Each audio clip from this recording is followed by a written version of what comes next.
It's so good to be with you this morning. So good to be gathered together with God's people as we sing praises to His name. And I am just thankful to look out in this crowd and see so many wonderful faces, and also see so many visitors. And it is just a real blessing and an honor to have you here with us. And we hope that you will spend some time afterwards allowing us to get to know you better. We truly believe that this is a place where you can come and learn and grow in your knowledge of God and grow together with people who love Him. We are in the book of Ruth. Ruth chapter 2 is where we'll be looking at this morning. And if you will recall, when we started this look at the book of Ruth, we mentioned how it really plays out almost like a play, having acts and scenes and different sorts of moments within this story that are conveying dialogue, conveying background information, and all of that trying to put together a narrative that we're supposed to draw something from. We're supposed to recognize something in. And for the immediate author, their intention and the listener in the days of the judges, the idea was to be preparing the way for the King David and how we got to him. That's where the book is pointing to. But in our purposes today, as we read through this, not only do we see some of the historical information that led up to a time when there were no kings, to a time when there was a king after the heart of God, but we also recognize other themes that run throughout the story. We discover story or themes such as transformation. We discover pictures of redemption, as we've been singing about tonight. We discover the nature of faith and what it looks like in the book of Ruth. And then we also have this idea that has been kind of underlaid through the first chapter and will carry its way through to the end, this concept of being empty and being made full. And so I hope that you're trying to track those pictures as we go through the book, and especially today, clock the idea of transformation. We were introduced to Ruth in this story as Ruth the Moabitess. That's how we were first introduced to her. Ruth, the barren widow from Moab. She is a foreigner. She is someone of little significance. And she'll be described in those ways whenever she is being referred to. We'll use those words to draw attention to who she is. But by the end of the book, we'll discover something different about her. In this chapter, we're going to see a transformation in Naomi. That's a good one to clock as well, considering the words that she spoke in the last chapter. The Almighty has afflicted me. I went out full and has brought me back empty. And recognizing the change in Naomi that we already start to see in the first 3 verses that were read for us. I appreciate Bishop doing that. We are going to discover in those verses, even in her words, a softerness, a more tenderness as she tells Ruth to go and do as she has proposed and calls her her daughter. So, thinking about those first couple of verses, we're going to jump into what I'm calling the second act of the book and start breaking down the very first scene of that.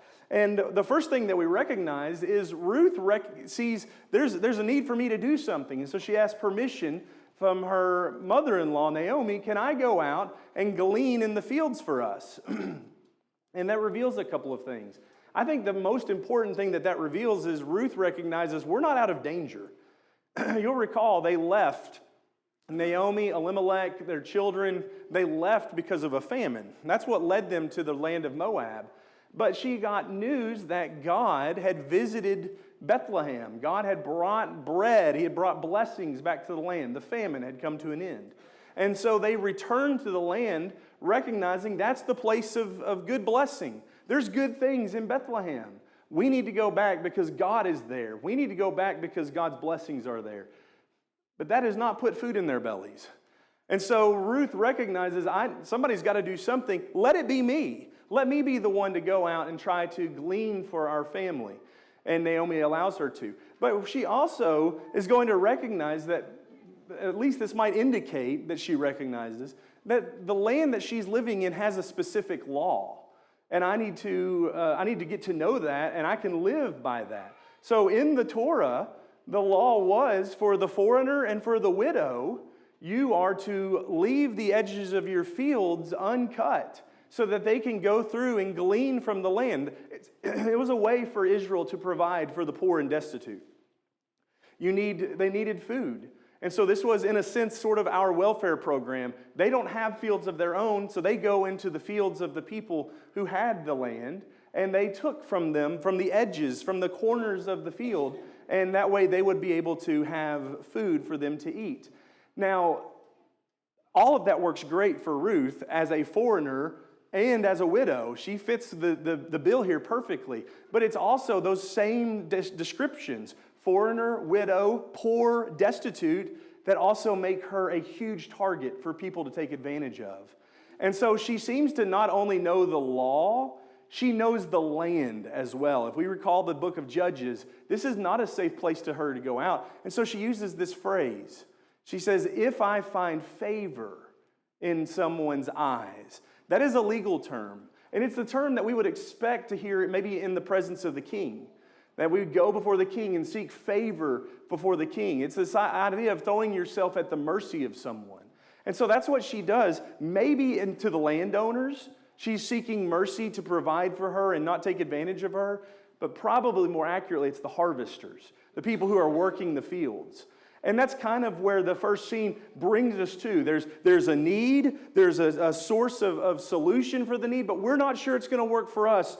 Maybe we'll get lucky and we'll go out and somebody will treat us right. And we also talked about that as well in the introduction to this book. The idea of getting lucky. Verse 3 says that she happened upon a field belonging to Boaz. And the literal translation of that is her chanced upon in the Hebrew. And again, we understand that's a weird way to say that. But the idea seems to be that the author is saying is, what luck, what good fortune. But the Bible would have us to think differently about that. That certainly, Ecclesiastes tells us time and chance happen to us all, but Proverbs 16 verse 33 also tells us that God is sometimes behind the things that we think are just moments of chance. And so, could it be that God is at work here? As we go through the rest of the book, it's going to seem more and more likely, even though the narrator never comes out and explicitly says that God is directing these things. He is the one that provided the famine, but he is also the one that brought bread back to the land, and it seems as if he's the one that is maybe guiding Ruth in her search for sustenance. So let's start reading in verse 4, and notice the second scene that it's going to portray as we get introduced to this man Boaz, and Ruth is found working in his field. Verse 4 says, Now behold, Boaz came from Bethlehem and said to the reapers, May the Lord be with you. And they said to him, May the Lord bless you. Then Boaz said to his servant who was in charge of the reapers, Whose young woman is this? The servant in charge of the reapers replied, She is the young Moabite woman who returned with Naomi from the land of Moab. And she said, Please let me glean and gather after the reapers among the sheaves. Thus she came and has remained from the morning until now. She has been sitting in the house for a little while. Then Boaz said to Ruth, Listen carefully, my daughter. Do not go to the glean in any other field. Furthermore, do not go on from this one, but stay here with my maids. Let your eyes be on the field which they reap. Go after them. Indeed, I have commanded the servants not to touch you. And when you are thirsty, go to the water jars and drink from what the servants draw. Then she fell on her face, bowing to the ground, and said to him, Why have I found favor in your sight, that you should take notice of me, since I am a foreigner? Boaz replied to her, All that you have done for your mother-in-law after the death of your husband has been fully reported to me, and how you left your father and your mother in the land of your birth and came to a people that you did not previously know. May the Lord reward your work, and your wages be full from the Lord, the God of Israel, under whose wings you have come to seek refuge. Then she said, I have found favor in your sight, my Lord, for you have comforted me, and indeed have spoken kindly to your maidservant, though I am not like one of your maidservants. At mealtime, Boaz said to her, Come here that you may eat of the bread, and dip your piece of bread in the vinegar. So she sat beside the reapers, and he served her roasted grain, and she ate and was satisfied, and had some left. When she arose to glean, Boaz commanded his servant, saying, Let her glean even among the sheaves, and do not insult her. And also, you shall purposely pull out for her some grain from the bundles, and leave it that she may glean, and do not rebuke her. So she gleaned in the field until evening. Then she beat out what she had gleaned, and it was about an ephah of barley. So in this scene that we have just read, there's a lot of dialogue. It focuses mainly on a bunch of speeches. There's 3 speeches by Boaz and 2 responses to those by Naomi that really make up the center of the section. But there's also these 2 conversations between Boaz and his harvesters that bookend that, one on the front, one on the back end. And if we're thinking about chiasms, if we're thinking about Hebrew poetry, we recognize the center of all that is probably pretty important. And verse 12 is the very center of that whole communication, that whole conversation. I want to draw our attention there in just a moment and think about what is said. But remember, Ruth has set out that morning to see whose eye she might find favor in. And it appears God has directed her to the field of Boaz. And now when Boaz shows up, he says, hey, who is this woman? He inquires, who is the young lady working out here? And his workers give him 2 important pieces of information. One, they say, she's the Moabitess Ruth. She's the one that came back with Naomi. And then 2, and she is a good worker. She has been here all morning. And there's that weird phrase, the New American Standard put it, that she was in the house. She was sitting in the house for a little while. Some of your translations may say something along the line of indicating that she only went to the house for a moment. But it seems to be whatever that Hebrew phrase is that they're trying to translate, it seems to indicate she's been out here and has taken very few breaks, if any.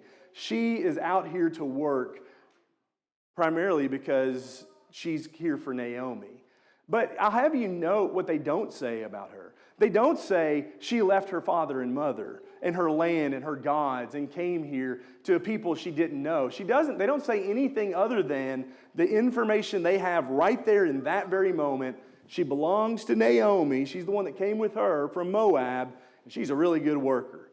And so from that, Boaz gives her this response about working in his field with very gentle, but in great affection as he speaks to her. He calls her his daughter, and that was a very innocent and familial type term, but it's significant because it's spoken to a Moabite widow. She's not a part of me. She doesn't have anything to offer me. She is, in that culture, very insignificant, and yet he sees her as a person, number one, but he also sees her as an insider.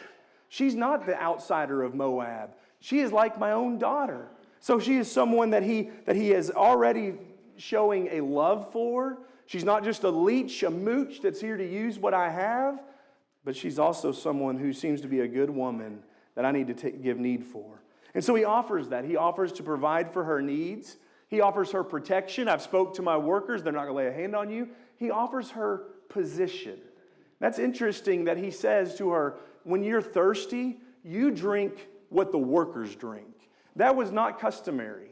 We'll recall other stories where we find, even in the days of Jesus, the women going out at certain times to draw water from the well, because that's where the women would go to get their water. And especially this foreigner, she would go probably at a time where nobody else would be there to protect her from people that might be there looking to take advantage. And so he says, no, you're not like the rest of the women. You're not going to go out there. Even women from Bethlehem who would have done that. He said, you're like one of my workers. You're working here, and you know what? You can drink here too. If you're thirsty, you just drink what they're drinking. But that's saying a lot about how Boaz thinks about her. And then she asks that great question. This is obviously more than she had in mind. She says, why me? Why have you done all this? I have obviously found favor in your eyes. Why are you looking at me in this way?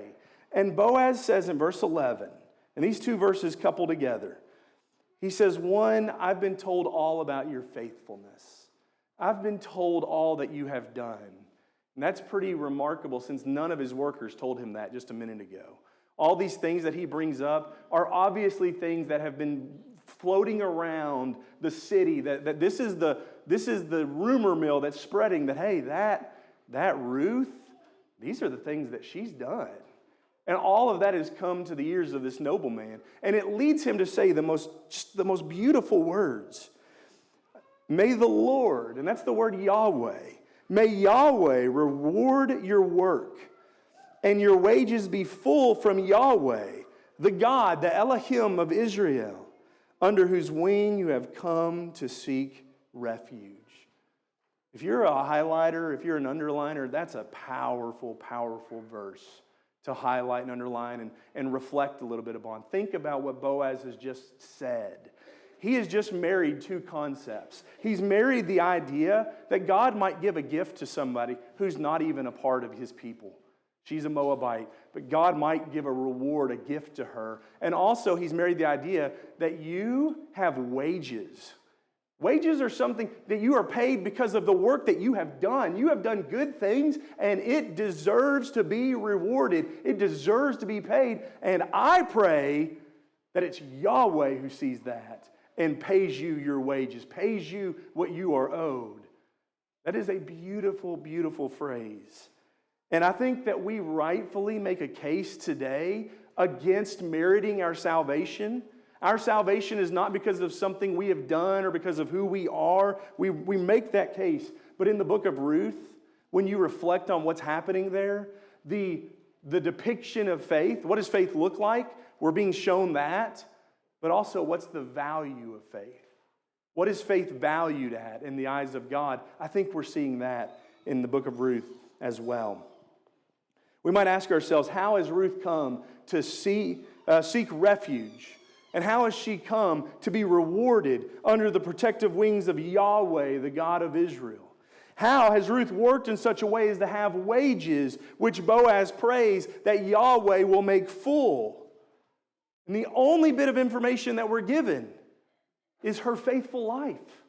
The way that she is living in front of this woman, Naomi, that she has no responsibility to, no legal connection to. It's not even natural that she's with her. It's an unnatural love that she has said, I am going to join myself to you, and your people are going to be my people. Your God is going to be my God. Where you die, I'm going to die. I am sticking with you, Naomi. So it has got to be something connected to that. The faithful life that she has been living has prompted Boaz to say these things. And if you think in your mind, Ephesians chapter 2, verses 8 through 10. Ephesians 2, 8 through 10, I believe that this verse in Ruth chapter 2 does so much to define what Paul was talking about in that significant passage. We are saved by grace through faith. It is not of ourselves that no one may boast, but is a gift of God. For we are His workmanship, created in Christ Jesus for good works, which God prepared beforehand that we might walk in them. If you read that and you say today, what does that look like? What does it look like? We are saved by grace through faith. It's not of works that we may boast, but God is doing this great gift. What does that look like? And you say, well, it looks like hearing what His Word has said and believing it to be true. It looks like confessing His Son as the Lord and repenting of our sins. It looks like submitting your life to Him in baptism to be washed free of your sins. It looks like continuing steadfastly. I would say yes. Yes, you are exactly right. It is exactly what Ephesians 2, verses 8 through 10 looks like. It also looks like turning away from your mom and dad and your land and your gods to follow this woman and become a person that belongs to her God. It looks like caring for her and doing the things that you're not required to do, but doing them anyway because you love her and you've given your word to her that you're going to be loyal to her. That is Ephesians chapter 2, verses 8 through 10 as well.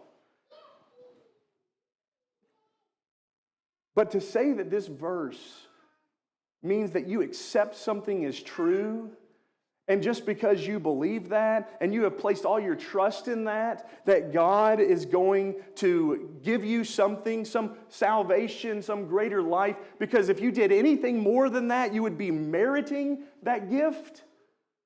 To say that is a heartbreaking flattening out of the life of Ruth and the beautiful words of Boaz. They lose all of their texture. They lose all of their depth. Ruth didn't just believe that there's something to Naomi and her God that is not found with her family and her gods. Ruth didn't just say, Naomi, please accept me and allow me to be a part of this new world. She coupled all of that with works that, whether she knew it or not, God had prepared beforehand. The things that she is doing, God had instructed the children of Israel to do for their parents. Honor your father and mother. She is doing that very thing, whether she even knows that the law is commanding that or not. Her works were witnessed by others.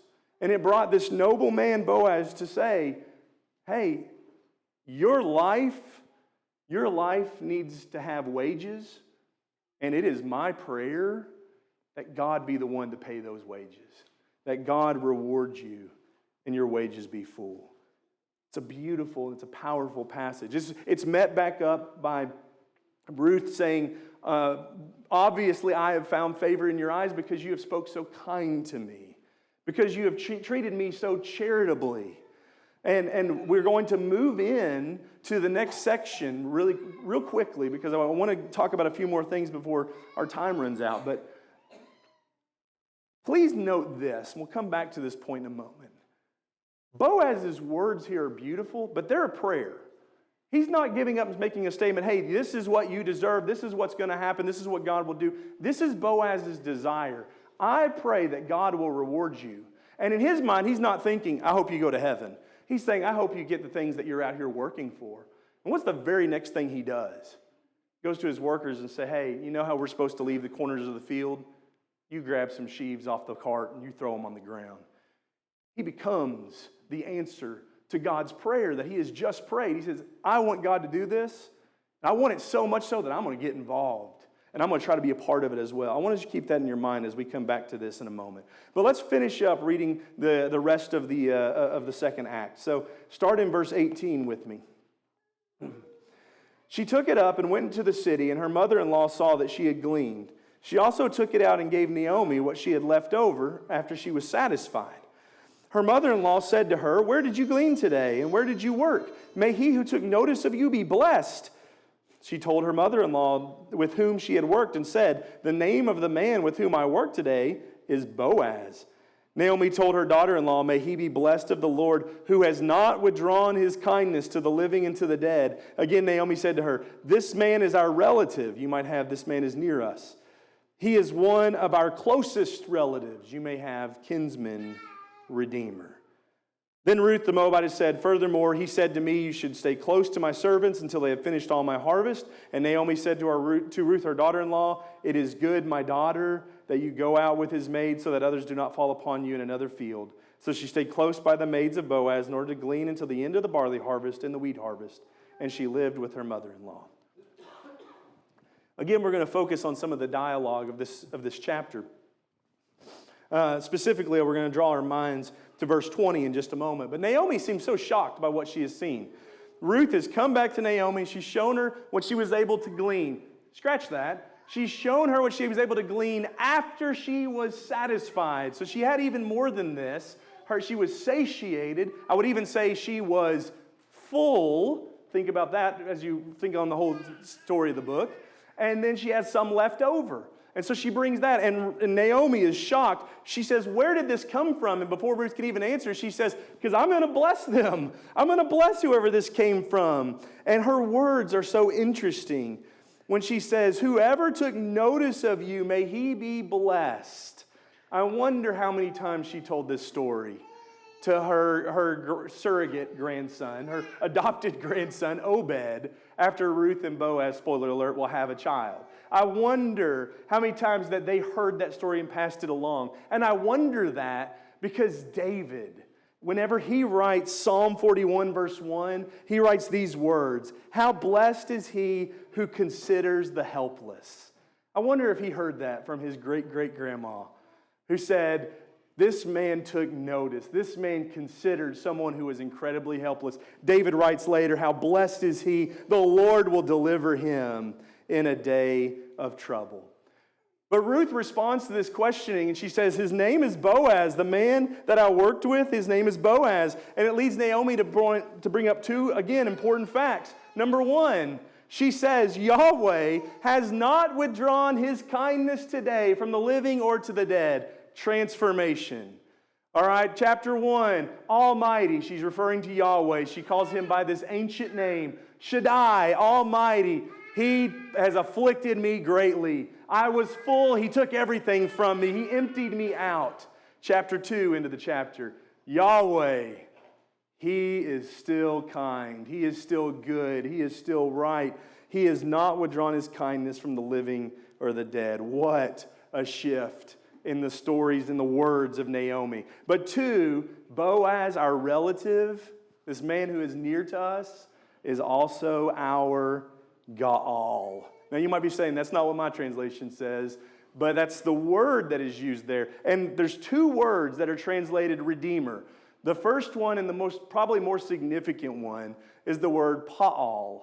And that is translated as Redeemer in passages such as in Exodus 13, where it talks about every firstborn son belongs to God, is devoted to God. And there was a sacrifice to redeem them back to the family. And it was usually the offering of a lamb. There was also a monetary offering that was connected to that as well. But the second one is this term Gaal. And it's a legal term that is tied up intrinsically in the idea of having a family and the things that belonged to families. So just real quickly, I'm going to give you a bunch of verses, just the chapters.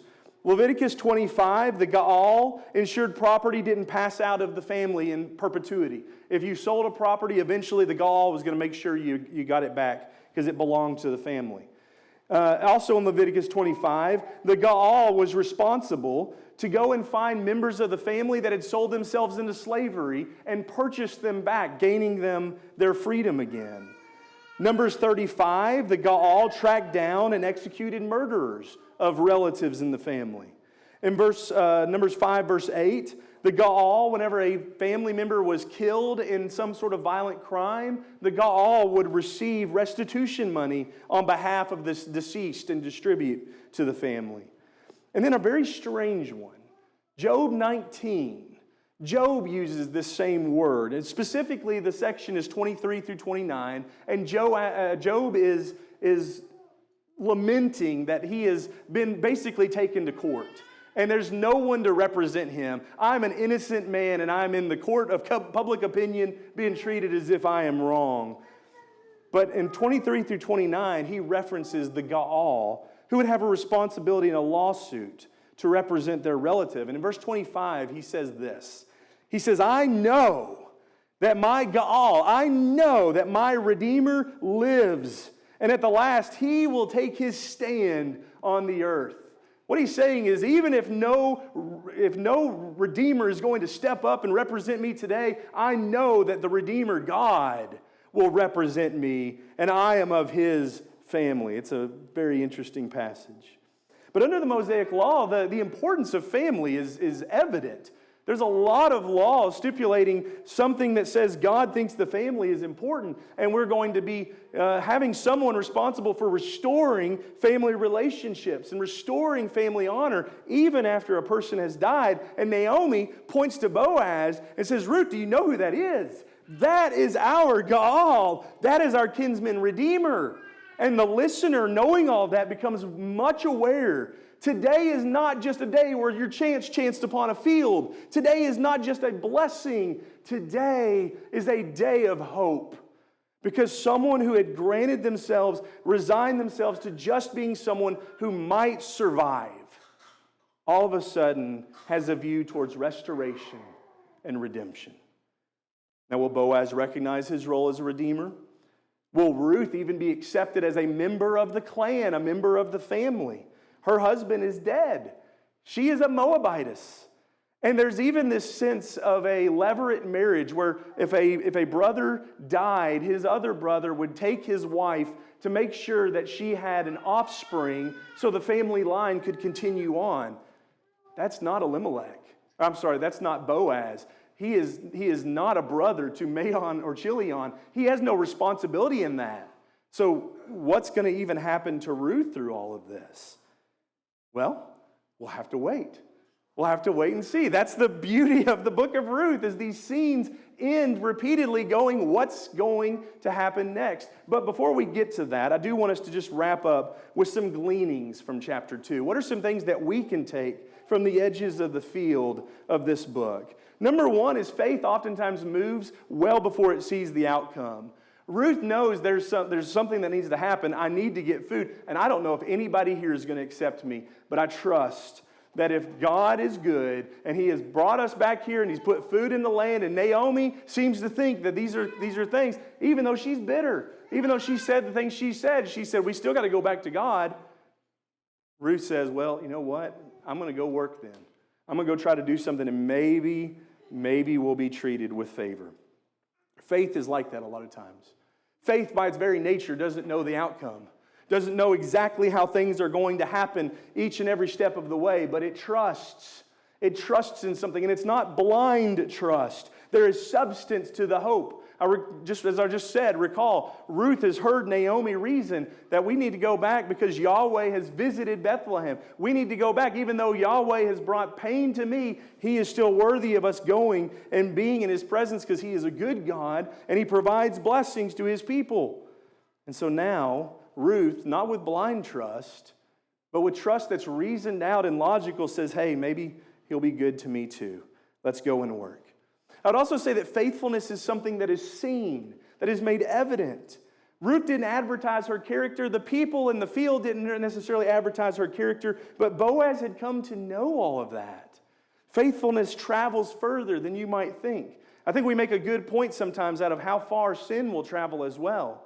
And when we choose to do wrong, the ways that it can go out and tarnish and ruin a reputation. But choosing to do right also speaks. It also is a message that goes out.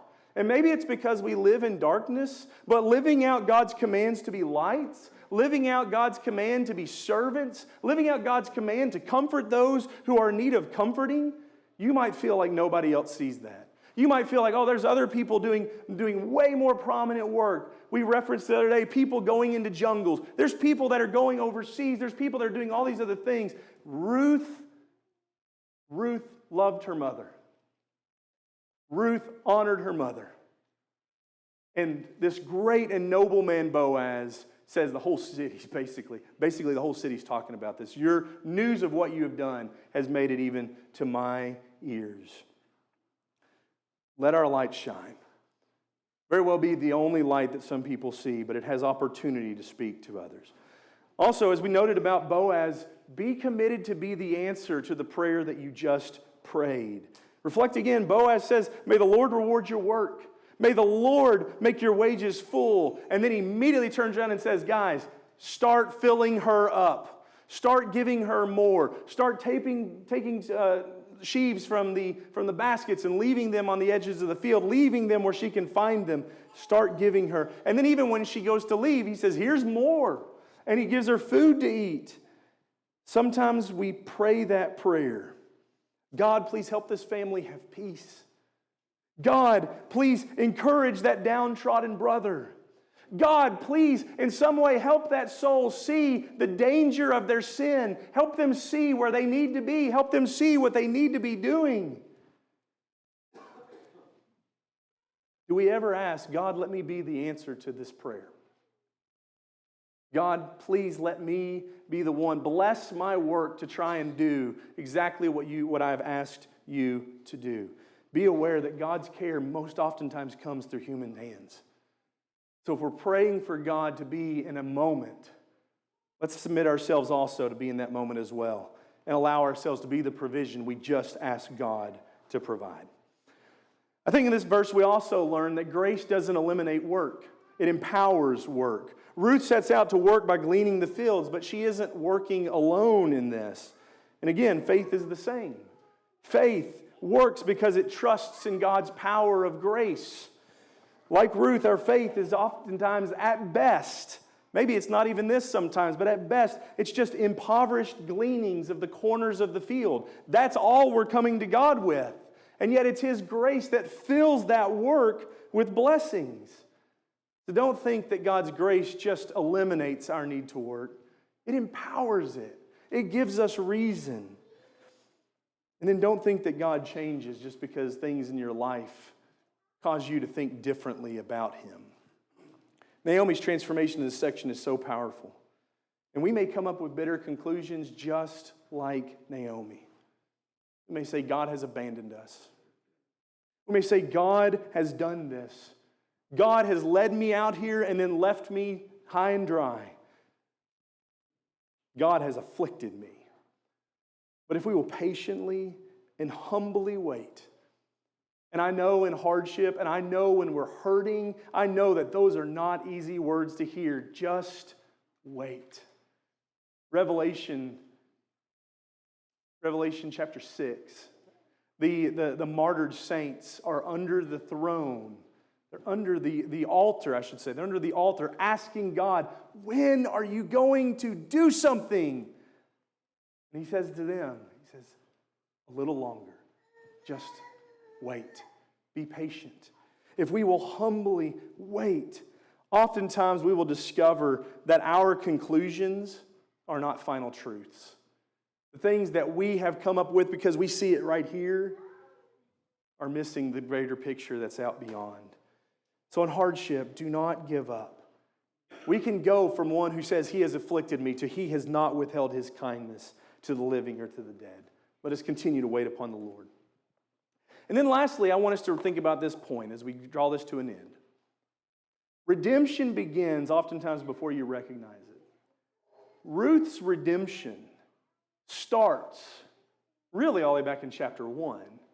But here she has met her Redeemer. This sermon is titled, Ruth is with her Redeemer. She has no idea what a Redeemer even is. She certainly has no idea that Boaz is going to be the one that changes her life.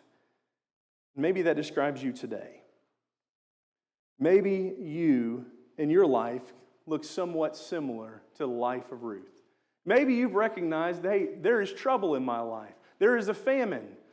And that famine is because of sin. I am here today knowing that I don't do what is right, knowing that I have sinned against the commands of God, and I know there's a place where His goodness is able to be seen, and where His goodness, His good word is spoken. And so you are here today recognizing, just like Ruth and Naomi did, God's over there, we're going over there. I hope that you'll think like Ruth and say, being here is not enough. I want to be filled. I want my problem taken care of. And so she goes out to work the fields. Will you go out to work what God has provided to fill your very need of sin? Will you see that redemption, your Redeemer, has arrived? It may be that chance has chanced upon you being here today. Maybe it could be said, what luck? What luck that you were here today when someone got up and said, your sin is keeping you from heaven. What luck that someone got up here today and said, your sin is going to keep you from enjoying eternal life with the Father. I would again draw us to Proverbs 16 and 33 and said, maybe it's not luck. Maybe God orchestrated this so that you would see your need and so that you could have an opportunity to hear your Redeemer. There is one who is near, who is close to us, who can be found.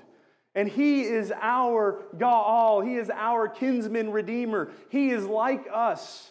He has been made like us so that He could draw us closer to the Father.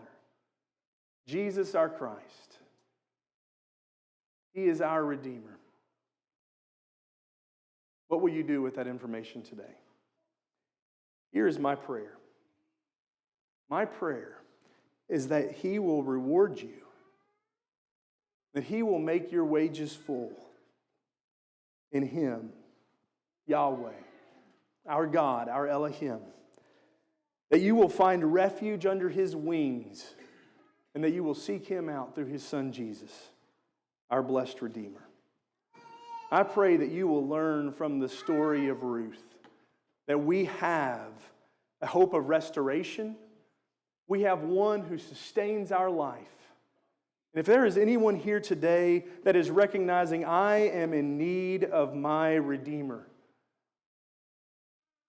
then it would be our greatest desire to talk with you and to help you to see through His Word what He calls you to do, how you can live by faith, reaching out for His grace and find salvation. If we can assist you with that this morning, please come forward and let's talk together as we stand and sing.